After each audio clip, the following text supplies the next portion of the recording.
Welcome to the Huggadrum podcast, a life with drums and drumming. I am your host, Angus McCurrach, and you're very welcome. And now, let the drumming begin.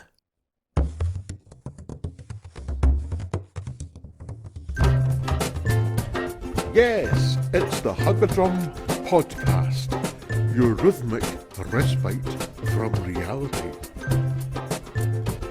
Fun with drums, including Drumming joke of the week. The anagram, Drumagram. and drums for life, well-being and drumming. And now, here is your host from the Shedio, it's himself. Hello, yes, it's myself, and welcome to this first edition of the Huggadrum blogcast. A blogcast all about drumming and drums, but life in general.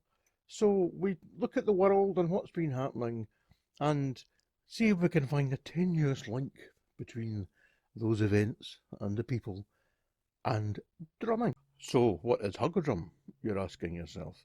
Well, Huggadrum is really just the name that I give to my business, where we provide communities and individuals with facilitated drumming.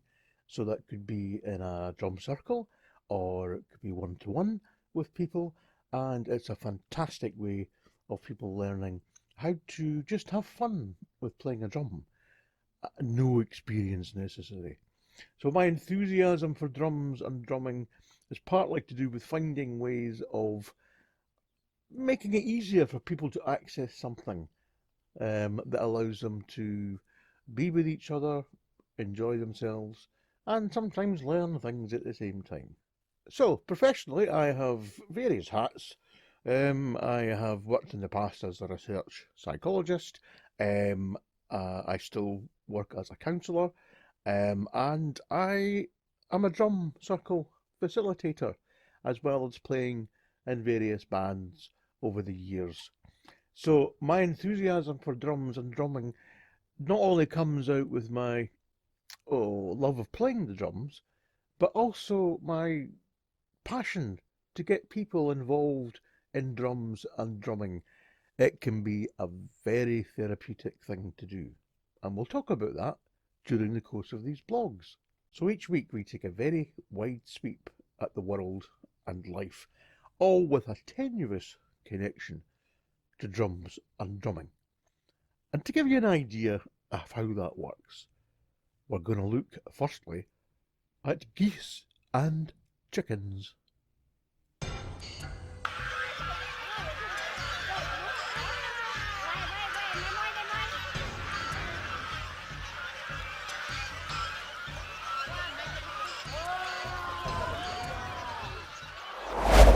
So, what's the tenuous link between geese, chickens and drums? Well, apart from the obvious drumsticks analogy, but I don't think we'll go there at the moment. We're here in the northeast of Scotland, far northeast, actually quite close to the most easterly point of the British Isles. And at this time of year, I can sit here and see the geese starting to fly north. So they've been south for the winter and they're heading up north again. Magnificent creatures, absolutely beautiful. And you see them flying with that characteristic V shape that they have when they're flying as a group. And I always get quite amused when I see the stragglers. Occasionally you'll get the goose that's not with the rest of the group. But actually I've discovered recently from a fantastic podcast called The Skeptic's Guide to the Universe that this is actually quite a common phenomena in nature. That sometimes within groups, not just of birds, but of other types of birds, some mammals, even things like amoeba, small single-cell creatures and fish, that you will always find there are stragglers behind or lying behind. And the reason, or it's certainly one of the hypotheses given, is that if a group is moving on to find food in another part of their territory or another part of the world, they don't want to risk the chance that they might not find it. So they always leave some outliers behind where they know there is currently enough food to sustain them. And that means if the main group goes off and doesn't find what they're looking for and die off, they've still got some of these outliers that can continue the species. Now, isn't that fascinating? Now, that's the sort of diversion you're going to get when you're watching the Huggadrum podcast.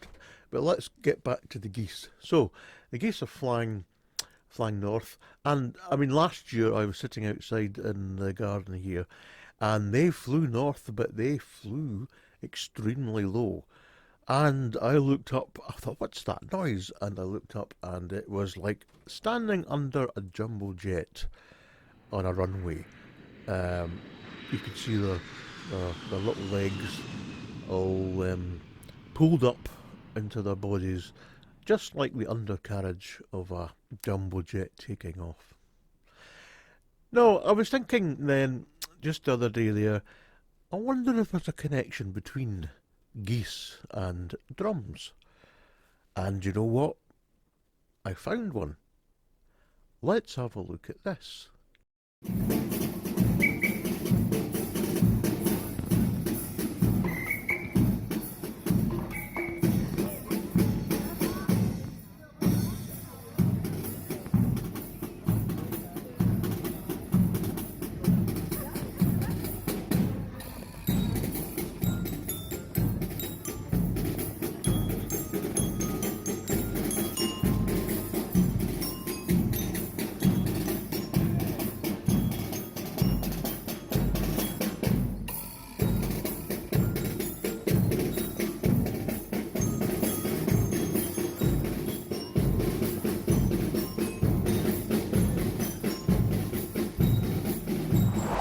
So, that was the geese. Where did the chickens come into this? Well, a long time ago, I had a university tutor called Siobhan, and Siobhan was from Ireland. And hello, Ireland, by the way. I lived in Ireland for a couple of years in County Galway. So if there's anybody in Ireland watching or listening, how you doing? Anyway, so I had this tutor at university, Siobhan, and Siobhan had been brought up on a farm in Ireland. And as part of her PhD, she did some research into chickens. She was looking at the sociability of chickens, how they build relationships, how they work together. They're not daft chickens. You know, chickens have got a very keen sense of society, look out for each other, and they build relationships like a lot of other animals do. What Siobhan told me, though, was that there had been some research done by a Russian social psychologist who discovered that chickens respond to music.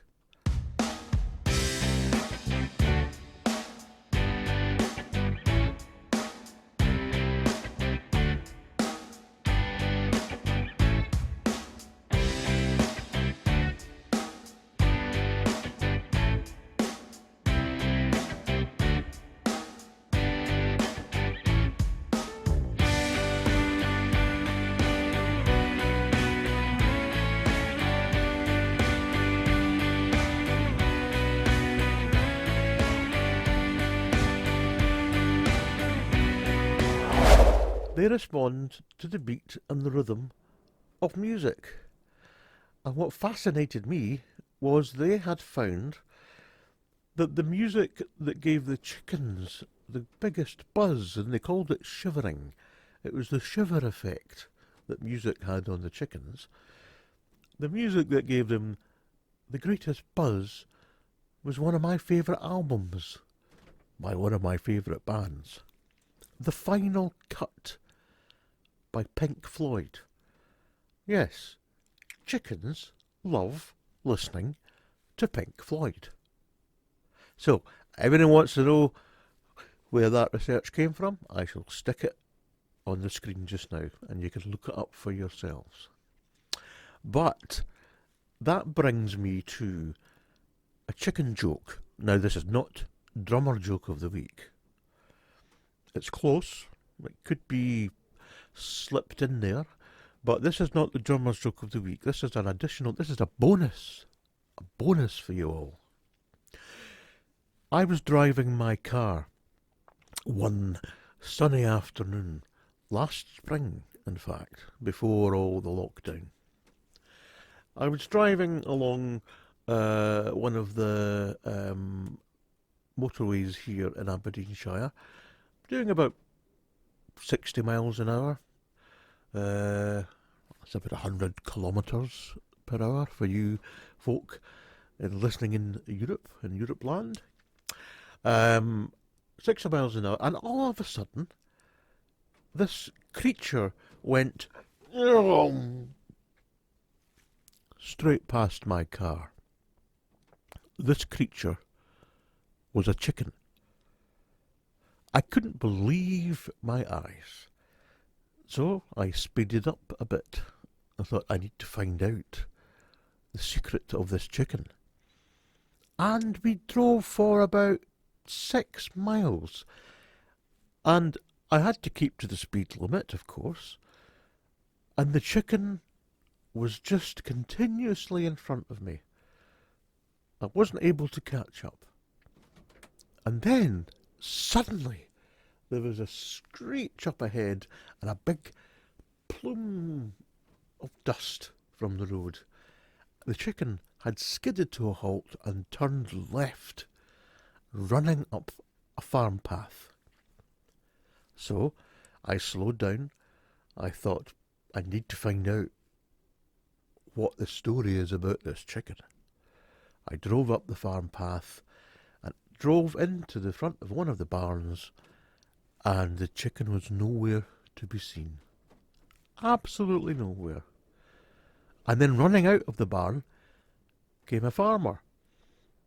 He had his tartan bonnet on, he had his farmer's sort of rubber trousers on, his big tackety boots.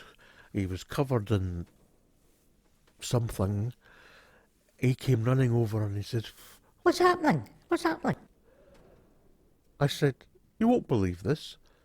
I have just been overtaken by a chicken. I was going at 60 miles an hour. The chicken overtook me. I could hardly keep up with this chicken. And then suddenly it ran up your farmer's track and it's disappeared. And the farmer said, Oh, that's one of the chickens that we breed. I said, that's amazing. I said, what's different about what you do with the chickens?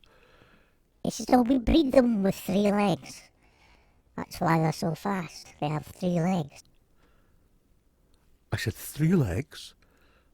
Why breed a chicken with 3 legs? Oh, well, he says, people always say Sunday lunchtime when they're having their roast chicken, everybody likes a drumstick. But normally you only get 2 drumsticks per chicken. I thought, that makes sense. He says, so we've bred them with 3 legs, so that for every chicken that you buy, you get 3 drumsticks. And I thought, that's incredible. That's an amazing idea. Why have I not seen these magnificent birds on the shelves in the supermarket? So I asked him, I said, listen, what do they taste like? He says, We've no idea we've never been able to catch one.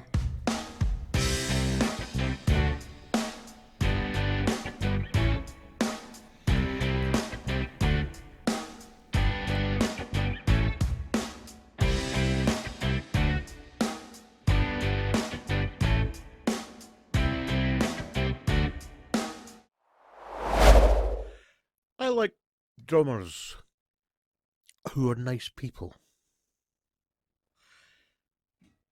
And I don't know what that means when there's a really fantastic drummer, and there's been a few who don't really have a reputation for being, well, the sort of person you'd want to be around.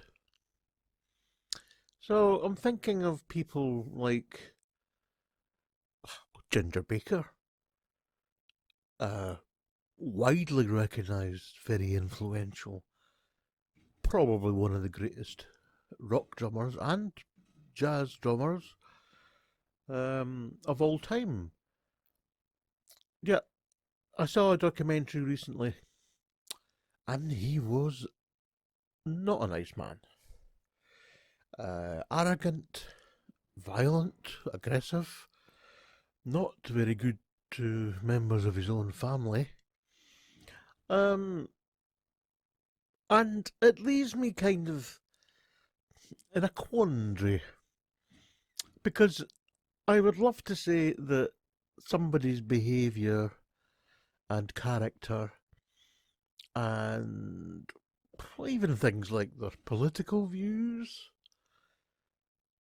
whether they're sexist, racist, things that I find unacceptable, it does contaminate my appreciation of their music. And I'm not sure if that's, a right thing, or is it just unfortunate? Because the music, any music, stands on its own. I mean, I could listen to all sorts of new albums that are coming out and not know anything at all about any of the musicians, and think, oh, I really love that album, like it's fantastic. But then if I find out that one of them has got some trait or has done something, or just the sort of person that I don't like, it definitely tarnishes my appreciation of the music. I wonder if I'm the only one.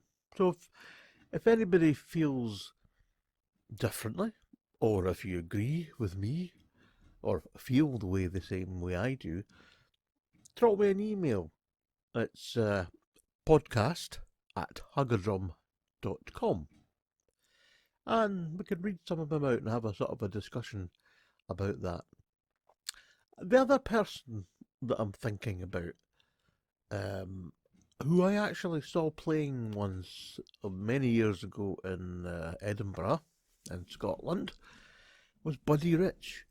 Now, Buddy Rich, I think, first played drums on stage when he was about something like 4 years old. His parents had been in show business, and Buddy Rich ended up playing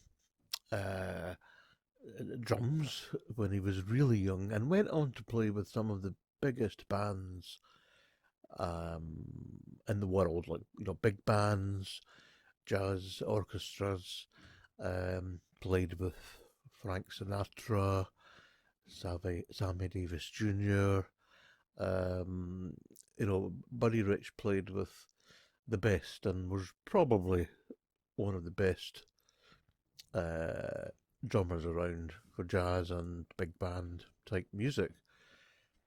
And I know he had a reputation for being quite grumpy. I think grumpy's all right. I don't mind grumpy. I get grumpy myself sometimes. I know you wouldn't believe it, but it's true. And I think grumpy is okay. I think for me, what I still struggle with to this day was at that concert. So this was in Edinburgh at the Playhouse. Now, the Playhouse used to be the biggest theatre in Europe. Can you believe that? 2,000 seats, which when it was built was quite big. Playhouse Theatre, it was Buddy Rich and the Buddy Rich Band, and it was phenomenal. I remember one drum solo that he played where he was playing a drum roll on the snare drum, and he was just a pure artist when it came to dynamics. In other words, loud, soft, changing the tone just by changing the way he was playing or holding the sticks. And it was incredible because this theatre probably didn't have 2,000 people there, but there was a lot of people there that night. And he was playing this drum solo, and at one point he starts to play a roll on the snare drum, and it got quieter and quieter and quieter and quieter till you could probably almost hear a pin drop. And the whole theatre was just completely silent and mesmerised. And I thought, what an ability to capture people, to pull them in, to bring you on a journey, a rhythmic journey, and have them on the edge of their seats. I mean, there was tension created by this. It was amazing, incredible. Fantastic drummer. However, at one point, a kid went up, a boy, I think he might have been about maybe 10 or 11 years old. He went up to the front of the stage and he spoke to Buddy Rich. And Buddy Rich came over and leaned over with his microphone and said, "Hi kid, how you doing? Are you a drummer?" And the boy said, "Yes, I play drums." And Buddy Rich says, "Well, keep going, well done." And this little boy said, "Would I be able to have a pair of your drumsticks?" Now, this is where my quandary begins, because Buddy Rich's response was, "What do you think I do, kid? Whittle them?" In other words, no, I haven't got any drumsticks to give you. I need them all. I don't make them myself. I have to buy them. And that kind of left a bit of a bad taste in my mouth. And he never gave any drumsticks to the wee boy, who'd plucked up the courage, probably to go and speak to one of his heroes. I know they always say, don't, meet your heroes because you'll always be disappointed. But I just thought, I'm not sure if I like this man as much anymore. I can respect what he can do. I appreciate that he probably contributed to some significant changes in music in America. I know that he was influential in boycotting, white-only gigs in the States, and I really appreciate that people went through times very different in some respects than we do today. But what do you think I do, kid? Whittle them? I don't know. So there's a couple of examples. Buddy Rich, who grumpy and wasn't very nice to this wee boy. And Ginger Baker, who just doesn't seem to be a very nice person at all. Yet, look at what they achieved. Does it matter? I suppose that's my question to you. Does it matter? Does it matter? And I'm talking about drummers here. It could be anything. It could be, another musician. It could be an artist. It could be an author. It could be a film star. Someone that has proved themselves to be superb, to be at the apex of their profession, whatever that might be. Yet, they're just not a very nice person. I don't know. Anyway, as I say, if you've got any thoughts on that, or anything else in this podcast, send me an email to podcast@huggadrum.com. And now, I think it's time for Drumming joke of the week. So this week's drummer's joke is probably quite an old one, but sometimes the old ones are the best. Now, if you've been a gigging drummer, and if you still are a gigging drummer, you will empathise with Charlie Watts' comment. Charlie Watts, for those of you who don't know, is the drummer, and has been the drummer for the last 3 centuries, with the Rolling Stones.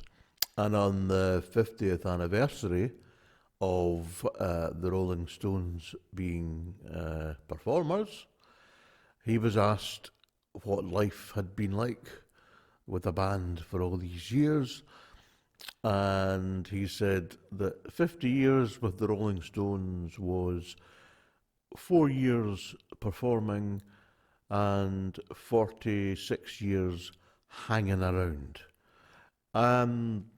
There's a lot of truth in that. If you're in a band, you're either travelling to the next gig, or you're setting things up for the gig, or you're waiting around in a room, or in some pokey little changing room or a toilet where you can get your gear on. So there's a lot of hanging around. So this joke is set against the background of that kind of scenario. So if you can imagine, the guitarists in the band are all getting organised and set up, and they've got to get their special effects out, they've got to get their tuners out, they've got to get the leads plugged into the right holes, which doesn't always happen, so they've got to unplug them again and plug them in with a different lead because the lead that they tried the first time isn't working properly, so they're going to try the curly one this time and plug it into a different hole. And eventually they begin to get a sound, and then they discover that they might have run out of batteries, or the plectrum. Someone's lost a plectrum. Where's my plectrum gone? I can't go on without my plectrum. And the guitar amp's making a humming noise, and it doesn't always do that. And should we just give it a kick? Anyway, you can tell that while all this is going on, the drummer is kind of just sitting there filing his nails, or reading a book, or whatever he can find to do. So one wintry afternoon in a very, very northern town in Scotland called Thirsk, a band are playing, and the guitarists have been doing all the faffing around, and the bass player's realised he's forgotten his bass guitar, so he's got to go and borrow one from the music shop across the road. That's all happening. So, and in the midst of all this, there's a big twang. So, at the point when the guitarist has managed to get everything working properly, one of his guitar strings breaks. It snaps. It is no more. It's gone to string heaven. I wonder if that's where string theory comes from. Alternative universe. Anyway, the guitarist's string has broken. Now, this poor guitarist doesn't have the time to do anything so mundane as go and get another packet of strings. So he turns to the drummer and says, you're not doing anything at the moment. Could you possibly go and buy me a new set of strings? And the drummer says, okay. So off the drummer goes. He goes up the high street and he goes in to the shop. And the man standing behind the counter says, how can I help you, sir? Well, I would like a set of electric guitar strings, please, of a light gauge. And the man behind the counter says, oh, you're the drummer, aren't you? And the drummer says, yes, I am. How can you tell? And the man says, because this is a butcher's shop. Drumming joke of the week. All of that jocularity and fun and hilariousness, as I'm sure you'll agree is the feature of that last joke, it's all part of making us feel better. Even if you've grown at it, you're still on some level thinking, oh, that was good. That makes a change from, watching the telly or filing my nails or, picking my teeth. But it does bring us to the serious topic of well-being, and a feature of this HuggCast is going to be about drums and well-being. Now, drums can have a significant impact on improving our mental health. Whether you're playing with a cardboard box or an upturned rubbish bin, or you've got your own African djembe drum, or you've got a full drum kit, or you've got a cajon, the South American box that you can sit on, or even just some shaky things in a can or in a jar at home. There's all sorts of things you can do. And the benefits on mental well-being are fantastic. Now, normally I run drum circles, so we have groups of people in a circle, so they're all able to communicate and listen with each other without having to speak. They do it by communicating with the drums. And as I think you saw in that last snippet there, it doesn't need an awful lot of skill to begin with. Drumming is like anything. To become the best in the world, to become a master, takes years and years, a lifetime of practice. But that doesn't mean to say you can't go at your own pace, take your time and learn how just to play something on a drum that will also relax you at the same time. Now, in the future HuggCast, we're going to be looking at what I call the stress drum, or the stress bucket, which is a way of looking at stress, how it affects us mentally and also physically, and what it is about drums that helps us with that. In the meantime, if you've got any issues with your own personal mental health, then please speak to a friend or speak to a family member, speak to your doctor, and if necessary, you can use one of the many helplines that are out there. Don't feel that you're alone with this, okay? There's lots of people experiencing issues with their mental health at the moment, especially because of the lockdown. But as I say, watch out for future HuggCasts, because we're going to be looking at that. Next time, we're going to look at, as I say, the stress drum, and use that as a way of looking at how to improve our mental health. But we're going to play you a little snippet just now of an interview that I did with a woman who lives nearby. She runs Doric TV. Her name is Jill McWilliam. And this is what I said to her when she asked me about drums and well-being. The one thing I love about drumming is how good it is for you. Not just in terms of enjoying it, but it's good for your well-being. Now, this is an African drum called a djembe, and it's not difficult to play. And if you've got a tabletop or a cardboard box at home, you can do the same thing. Now, drumming and beats and rhythm are a very instinctual part of the human characteristic. It's in our brains. It's in animals' brains as well. We all probably remember something like this, which is like our heartbeat. So before we're even born, we're exposed to a rhythm. But what I like to do is teach people how to play a rhythm very simply. And here's one which is called pepperoni pizza. I like pepperoni pizza.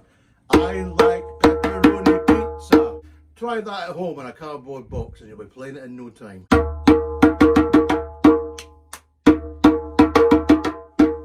Now next we're going to have another one of what I'm hoping will become a regular feature, and it involves anagrams.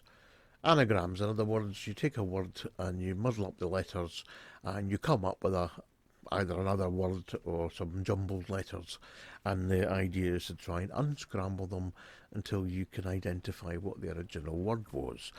Now, obviously, our anagrams or drumagrams are going to be based roughly on drumming, drums, drummers, anything to do with drumming in its widest sense. So, we're going to bring you the first ever drumagram right now, and the idea is to have a look at the letters. What I can tell you is that these letters, when you jumble them up, will actually form something related to drumming. And if you can figure it out for yourself, and you can be bothered, send me an email to HuggCast@huggadrum.com, and there'll be a wee prize for whoever gets it in first.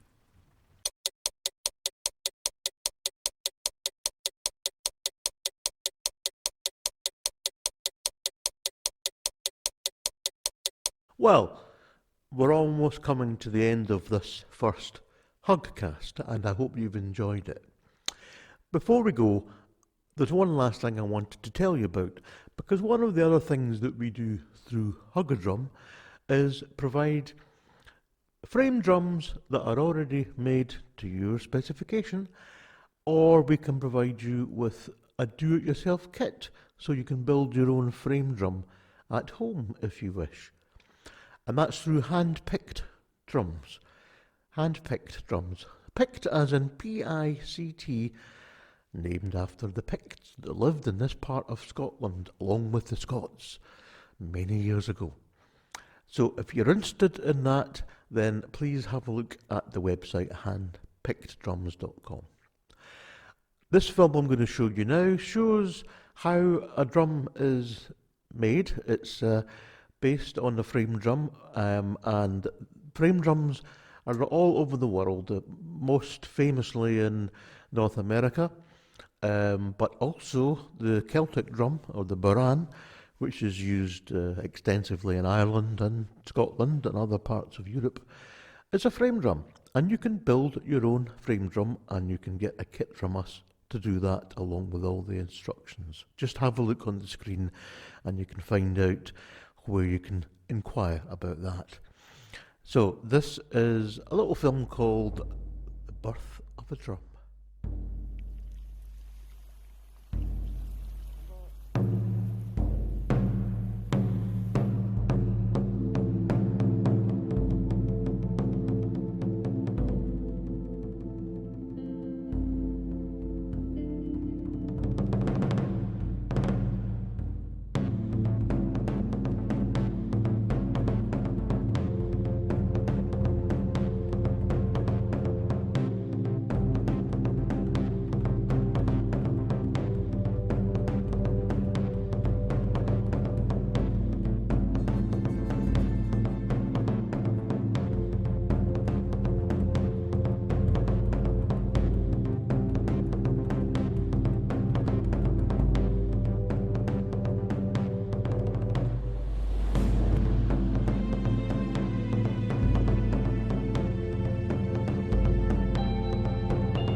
So thank you so much for watching this first edition of the HuggCast. If you've enjoyed it, then please subscribe if you're watching on YouTube. If you're listening to the podcast, then again, please subscribe and join us next time. I'm going to put up on the screen now the various websites that we've spoken about. So we've got huggadrum.com, hand-picked drums, and Buchan Counselling if you're interested in any aspects affecting your mental health. But please enjoy yourselves and stay safe. And thank you for watching. I'll see you next time. Bye.